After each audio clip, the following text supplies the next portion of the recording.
ఇండియాలో medical inflation అనేది every year 14% పెరుగుతుంది. అదే రేంజ్లో మన శాలరీ పెరుగుతుందా అంటే లేదు. ఇండియాలో ఉన్న మోస్ట్ ఆఫ్ ద ఫ్యామిలీస్ ఒక్క తీవ్ర అనారోగ్యము, ఒక తీవ్ర రోగం వచ్చిందంటే వాళ్ళు బ్యాంక్రప్సీకి దగ్గరలో ఉన్నారని చెప్తున్నారు. లాస్ట్ ఇయర్ నీతి ఆయోగ్ రిపోర్ట్ ప్రకారం తీసుకుంటే ఇండియాలో 7% ఆఫ్ ద పాపులేషన్ అంటే 10 కోట్ల మంది వాళ్ళు హెల్త్ కేర్ కోసం ఖర్చు పెట్టడం వల్ల వాళ్ళు పేదరికంలోకి నెట్టబడుతున్నారని చెప్తున్నారు. అండ్ మనకి ఇలాంటి సిచ్యువేషన్ రాకుండా మనం ముందు జాగ్రత్తగా ఒక హెల్త్ ఇన్సూరెన్స్ అనేది తీసుకోవాలి. అందరికీ నమస్కారం, నా పేరు అశోక్, ఈ ఛానల్ ఫైనాన్స్ విత్ అశోక్. ఇంకా లేట్ చేయకుండా టాపిక్ లోకి వెళ్ళిపోదాం. హెల్త్ ఇన్సూరెన్స్ ఎప్పుడు తీసుకోవాలి? మనము ఎంత యంగ్ గా ఉన్నప్పుడు ఒక హెల్త్ ఇన్సూరెన్స్ తీసుకుంటామో అంతకంత మనకి ప్రీమియం అనేది మనకి తక్కువగా ఉంటుంది. ఎందుకంటే మనం యంగ్ గా ఉన్నప్పుడు మన బాడీలో ఇమ్యూనిటీ పవర్ అనేది బాగుంటుంది కాబట్టి మనకి బీపీ, షుగర్ లాంటి ఎలాంటి డిజీజెస్ ఏవి రాకుండా ఉంటుంది కాబట్టి మనకి ప్రీమియం అనేది తక్కువగా ఉంటుంది. అదే మన ఏజ్ పెరిగే కొద్దీ మన ఇమ్యూనిటీ పవర్ అనేది తగ్గిపోతుంది అండ్ మనకి ఈజీగా రోగాలు వచ్చేదానికి అవకాశాలు ఉంటాయి. కాబట్టి ఏజ్ పెరిగే కొద్దీ మన ఇన్సూరెన్స్ ప్రీమియం కూడా పెరుగుతూ ఉంటుంది. హెల్త్ ఇన్సూరెన్స్ లో మనకి జనరల్ గా 2 టైప్స్ ఉంటుంది. ఒకటి వచ్చేసరికి ఇండివిజువల్ ప్లాన్, సెకండ్ వచ్చేసరికి family floater plan. Individual plan లో మనం ఏ పర్సన్ కోసం, ఎవరి కోసం అయితే ఆ ఇన్సూరెన్స్ తీసుకుంటామో వాళ్ళకి మాత్రమే కవర్ అవుతుంది. ఎవరిని కొత్తగా దాంట్లో చేర్చలేము, దాంట్లో ఉన్న వాళ్ళని మనము తొలగించలేము. సెకండ్ వచ్చేసరికి family floater plan. Family floater plan లో వచ్చేసరికి మన ఫ్యామిలీస్ లో ఎవరైనా మెంబర్స్ ని దాంట్లోకి యాడ్ చేసుకోవచ్చు, మనకి వద్దనుకుంటే మనం రిమూవ్ చేసుకోవచ్చు. నెక్స్ట్, ఎంత కవరేజ్ ఉన్న ఇన్సూరెన్స్ పాలసీ తీసుకోవాలి? ఇది చాలా ఫ్యాక్టర్స్ మీద బేస్ అయి ఉంటుంది. ఇప్పుడు మీ లివింగ్ స్టైల్, మీ హెల్త్ కండిషన్స్ బట్టి, మీ ఇన్కమ్, మీరు ఏ లొకేషన్లో ఉన్నారు, వీటన్నిటిని బేస్ అయ్యి ఇది ఉంటుంది. అండ్ ఒక థంబ్ రూల్ ప్రకారం తీసుకున్నామంటే మీ యాన్యువల్ ఇన్కమ్కి ఇంటూ 2 times 3 times మీకు హెల్త్ ఇన్సూరెన్స్ అనేది ఉండాలి. ఎగ్జాంపుల్, ఒక పర్సన్ మెట్రోపాలిటన్ సిటీస్లో ఉన్నారనుకుందాం, బెంగళూరు, విజయవాడ, హైదరాబాద్ ఇలాంటి ప్లేసెస్లో ఉన్నారంటే ఆ పర్సన్కి యావరేజ్గా ఒక 10 lakhs హెల్త్ ఇన్సూరెన్స్ పాలసీ ఉంటే సరిపోతుంది.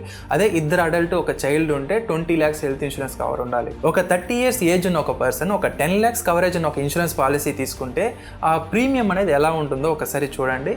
అదే ఒక 20 lakhs కవరేజ్ ఉన్న ఒక పాలసీ తీసుకుంటే ప్రీమియం అనేది ఎలా ఉంటుందో ఒకసారి చూడండి.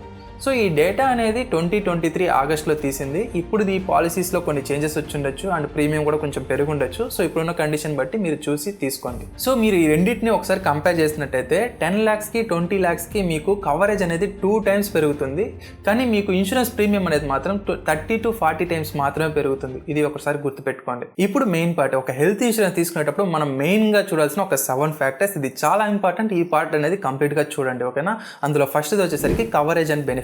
ఈ కవరేజ్ అండ్ బెనిఫిట్స్ లో మనకి అవసరమయ్యే ప్రయోజనాలు అన్ని ఇందులో కవర్ అవుతుందా లేదని చూడండి. అంటే hospitalisation expenses, pre and post hospitalisation expenses, room rent, ICU rent, ఇలా ప్రతిదీ దీంట్లో కవర్ అవుతుందా లేదా అనేది చూసి తీసుకోండి. సెకండ్ వచ్చేసరికి కోపేమెంట్ క్లాస్.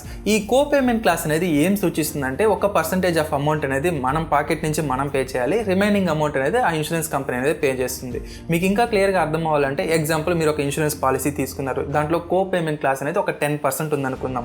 హాస్పిటల్ బిల్ అనేది 1 lakh అయ్యింది. సో మీరు 10,000 పే చేస్తే ఆ ఇన్సూరెన్స్ కంపెనీ అనేది 90,000 పే చేస్తుంది, ఓకేనా? సింపుల్. సో మీరు ఇన్సూరెన్స్ తీసుకునేటప్పుడు ఈ కోపేమెంట్ క్లాస్ ఉందా లేదని చూడండి. లేకపోతే ఇంకా బెటర్. థర్డ్ వచ్చి వెయిటింగ్ పీరియడ్. జనరల్గా ఇన్సూరెన్సెస్లో మనకి వెయిటింగ్ పీరియడ్ అని ఒకటి ఉంటుంది. సో ఆ వెయిటింగ్ పీరియడ్ లోపల మీరు ఏమన్నా ఇన్సూరెన్స్ అనేది క్లెయిమ్ చేశారంటే ఆ క్లెయిమ్స్ అనేది యాక్సెప్ట్ చేయరు.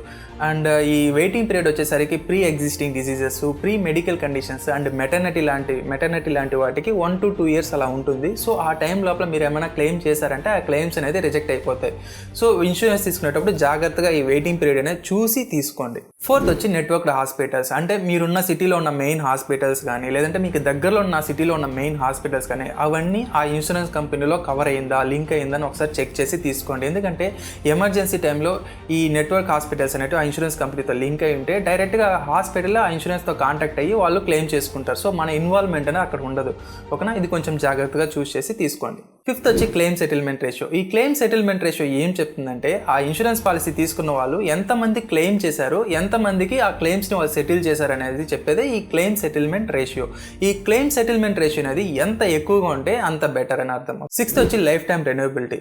సో మనం ఒక హెల్త్ ఇన్సూరెన్స్ తీసుకున్నాక ఆ కవరేజ్ అమౌంట్ వాడేశాక మళ్ళీ దాన్ని రెన్యూ చేసుకునేదానికి ఆప్షన్ ఉందా లేదా అని చూడండి. ఎందుకంటే ఒక ఏజ్ తర్వాత మనము మళ్ళీ హాస్పిటల్కి వెళ్ళాల్సిన సిచ్యువేషన్ అనేది రావచ్చు. ఆ కవరేజ్ అమౌంట్ అయిపోయిందంటే దాన్ని రెన్యూ చేసుకునేదానికి ఆప్షన్ ఉంటే మనము మనము ఈజీగా దాన్ని రెన్యూ చేసుకుని ఆ ఇన్సూరెన్స్నే కంటిన్యూ చేయొచ్చు. ఆ టైంలో మీరు ఒక కొత్త ఇన్సూరెన్స్ తీసుకోవాలంటే వాళ్ళు చెప్పే ప్రీమియంకి మీరు హాస్పిటల్ బిల్లే బెటర్ అనిపిస్తుంది, ఆ రేంజ్లో ఉంటుంది.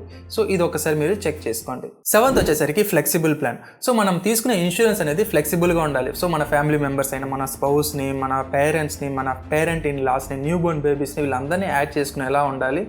అండ్ సపరేట్గా ఇన్సూరెన్స్ తీసుకున్నామంటే మనకి ప్రీమియం అనేది ఎక్కువగా కట్టాల్సి ఉంటుంది. కొంతమంది ఇంట్లో వాళ్ళ పేరెంట్స్ కూడా వాళ్ళ మీద డిపెండ్ అయి ఉంటారు. సో మీకు ఒక డౌట్ రావచ్చు, వాళ్ళని కూడా ఈ ఫ్యామిలీ ఫ్లోటర్ ప్లాన్లో యాడ్ చేసుకోవచ్చు అని. ఖచ్చితంగా యాడ్ చేసుకోవచ్చు, కాకపోతే ఇక్కడ ఒక కండిషన్ ఉంటుంది, అది ఒకసారి మీరు చూసుకోండి. ఎందుకంటే ఆ కవరేజ్ అమౌంట్ అనేది ఒక్కొక్క ఇండివిజువల్ పర్సన్కి ఇంత పర్సెంటేజ్ అనేది వాళ్ళు డివైడ్ చేసి పెడతారు. సో అంత మాత్రమే క్లెయిమ్ చేసుకోగలుగుతాం. ఓకేనా. ఒకవేళ మీ పేరెంట్స్ అనేవాళ్ళు 65 అబోవ్ సీనియర్ సిటిజన్స్ అయితే వాళ్ళకి ట్యాక్స్ బెనిఫిట్స్ కూడా ఉంటుంది. ఎగ్జాంపుల్, ఇప్పుడు ఒక పర్సన్ 65 ఇయర్స్ బిలో ఒకరు హెల్త్ ఇన్సూరెన్స్ తీసుకుంటున్నారంటే వాళ్ళకి 80D ప్రకారం ట్యాక్స్ ఎగ్జంప్షన్ అనేది అప్ టు 25,000 వరకు మాత్రమే ఉంటుంది. అదే ఒక పర్సన్ 65 ఇయర్స్ అబోవ్ ఉన్నారు, వాళ్ళు సీనియర్ సిటిజన్స్ అయితే వాళ్ళకి ట్యాక్స్ ఎగ్జంప్షన్ అనేది అప్ టు 50,000 వరకు ఉంటుంది. సో ఇది కూడా మీరు ఒకసారి నోట్ చేసుకోండి. ఫైనల్గా మీరు హెల్త్ ఇన్సూరెన్స్ తీసుకునేటప్పుడు నేను చెప్పిన ఈ 7 ఫ్యాక్టర్స్ అనేది ఒకసారి చూడండి. అండ్ హెల్త్ ఇన్సూరెన్స్ అనేది మన కోసం మనం చేసే ఒక సీరియస్ ఇన్వెస్ట్మెంట్. అండ్ వాళ్ళు చెప్పారు, వీళ్ళు చెప్పారు అనేసి మీరు తొందరపడి ఒక హెల్త్ ఇన్సూరెన్స్ అయితే తీసుకోబాకండి. ఒక హెల్త్ ఇన్సూరెన్స్ తీసుకునేటప్పుడు బాగా టైం తీసుకోండి. ఒక 1 month 2 months టైం తీసుకోండి. దాన్ని ప్రాపర్గా స్టడీ చేయండి. దాని యొక్క యూజర్స్ ఫీడ్బ్యాక్ ఎలా ఉంది, ఆన్లైన్లో దానికి యూజర్ ఫీడ్బ్యాక్స్ చూడండి. సో అండ్ కంపెనీ అనేది కస్టమర్ కేర్ సపోర్ట్ ఎలా ఉంది చూడండి. అండ్ దాని యొక్క టర్మ్స్ అండ్ కండిషన్స్ని బాగా చదివి బాగా అర్థం చేసుకోండి. ఎందుకంటే చాలామంది ఏదైనా ఒక ఇన్సిడెంట్ జరిగి వాళ్ళు క్లెయిమ్ చేసినప్పుడు వాళ్ళు ఈ టర్మ్స్ అండ్ కండిషన్స్ మీట్ అవ్వలేదని వాళ్ళు రిజెక్ట్ చేస్తారు. అప్పుడు వాళ్ళు టర్మ్స్ అండ్ కండిషన్స్ చదవడం వల్ల ఏం యూజ్ ఉంటుంది చెప్పండి. సో అందుకే మీరు టర్మ్స్ అండ్ కండిషన్స్ బాగా చదివి బాగా అర్థం చేసుకుని కొంచెం టైం తీసుకోండి, పర్లేదు. అండ్ 1కి 10 సార్లు ఆలోచించి ఒక హెల్త్ ఇన్సూరెన్స్ అనేది తీసుకోండి. ఓకేనా. ఈ వీడియో మీకు ఏ రకంగా అయినా యూస్ఫుల్గా ఉంటే ఈ వీడియోకి ఒక లైక్ చేసి ఈ ఛానల్ని సబ్స్క్రైబ్ చేసుకోండి. వీలైతే ఈ వీడియోని మీ ఫ్రెండ్స్ అండ్ ఫ్యామిలీ మెంబర్స్ కూడా షేర్ చేయండి. వాళ్ళకు కూడా ఇన్ఫర్మేషన్ చాలా యూస్ఫుల్గా ఉంటుంది. అండ్ ఇంకొక ఇంట్రెస్టింగ్ వీడియోతో మళ్ళీ కలుసుకుందాం. అప్పటి వరకు this is Ashok. Bye guys.